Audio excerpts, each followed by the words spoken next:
নমস্কার বন্ধুরা, আমি চন্দনাইজি কুকিং থেকে বলছি। আজকের আমি পেঁপের টুটি ফুটি বানাবো। পেঁপে টুটি ফুটি বানাবার জন্য দেখো আমি এখানে রং নিয়ে নিয়েছি, আর এখানে আমার 3টে কালার ঘরেতে ছিল, এই রঙগুলো আমি নিয়ে নিয়েছি। এখানে দেখো একটা সবুজ রং নিয়েছি, এখানটা হলুদ রং নিয়েছি, এটা লাল রং নিয়েছি, আর এখানে এক বাটি চিনি নিয়েছি, একটা গোটা পেঁপে নিয়েছি। এতটুকু উপকরণ দিয়ে আজকে আমি টুটি ফুটিটা বানাবো।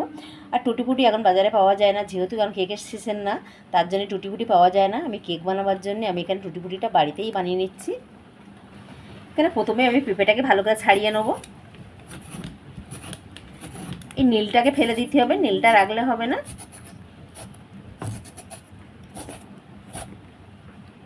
এখানে দেখো খুব ভালো করে আমি ছাড়িয়েও নিয়ে নিয়েছি, আর এটাকে আমি ভালো করে ধুয়ে পরিষ্কার করে নিয়ে তারপর আমি কেটে নেবো। এবং ছোটো ছোটো করে টুকরো করে নেবো। এখানে একটা ছুরি দিয়ে আমি এবারে কেটে নেবো। পুরো দানাটা পরিষ্কার করে নেবো। এখানে একটা চামচের সাহায্যে আমি দানাগুলো তুলে নিচ্ছি। পুরো ভিতরটাকে পরিষ্কার করে নিতে হবে, পরিষ্কার করে খুব ভালো করে ধুয়েও নিতে হবে।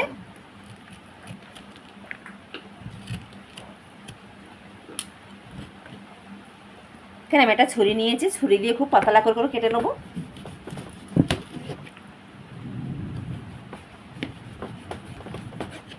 আরও পাতলা করে কাটবো।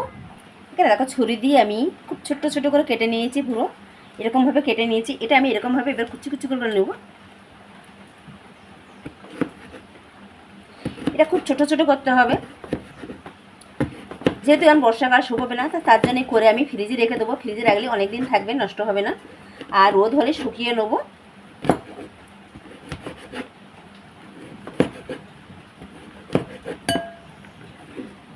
এরকম ছোটো করে কেটে নেবো, নিয়ে এটাকে আমি একটু জলে দিয়ে রেখে দেবো। এখানে আমার সবগুলো প্রায় কাটাও হয়ে গেছে, দেখো আর একটুখানি আছে, একটু কাটলেই হয়ে যাবে। আর এরকম ছোটো ছোটো করে কাটতে হবে, কেটে কিন্তু জলে দিতে হবে।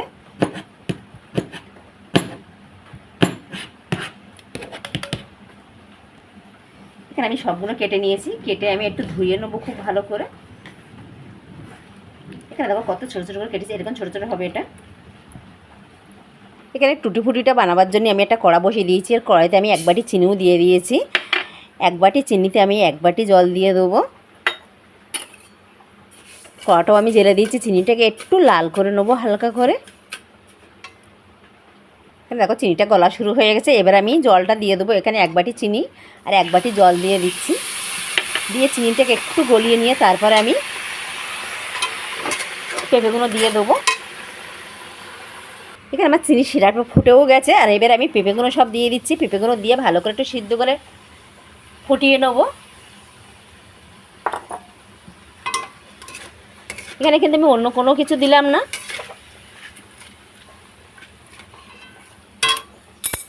এখানে আমার পেঁপেগুলো দেখো কতখানি কমে গেছে, অনেকটা কমে গেছে, আর সিদ্ধ হয়ে গেছে দেখো। এবার আমি আর একটু রসটা টেনে নিলে তারপর একটু লাভিয়ে নেবো, আর একটুখানি হবে।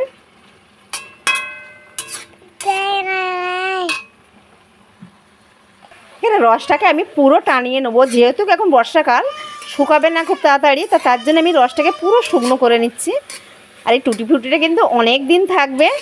এখন তো বাজারে পাওয়াই যায় না, একদম অসিজনে, এখন তো কেকের সিজন না, তার জন্য বাড়িতে এই টুটি ফুটিটা বানালে খুব ভালো হয়। এখানে পুরো শুকনো হয়ে গেছে, এবার আমি আস্তে আস্তে সবগুলো তুলে নেবো। আমি ঢেলে নিয়ে দেখাচ্ছি, আর এখানে আমি ছেঁকে ছেঁকে তুলে নিচ্ছি। এটা বাটিতে আমি তুলে নিয়েছি, আর এখানটা আমি দেখো 3টে ভাগ করে আমি দিয়ে দেবো, আর এটা গরম গরমেই দেবো।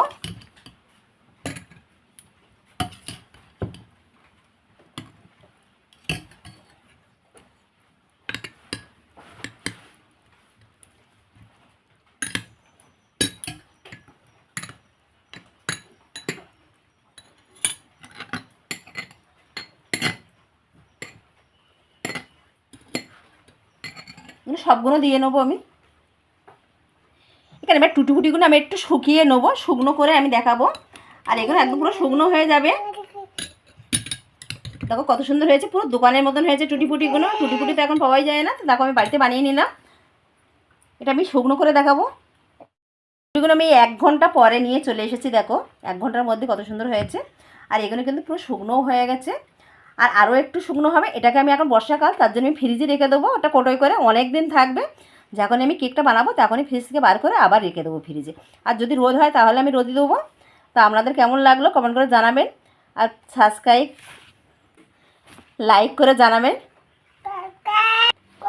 পুরো ভিডিওটা দেখার অনুরোধ রইল। নমস্কার।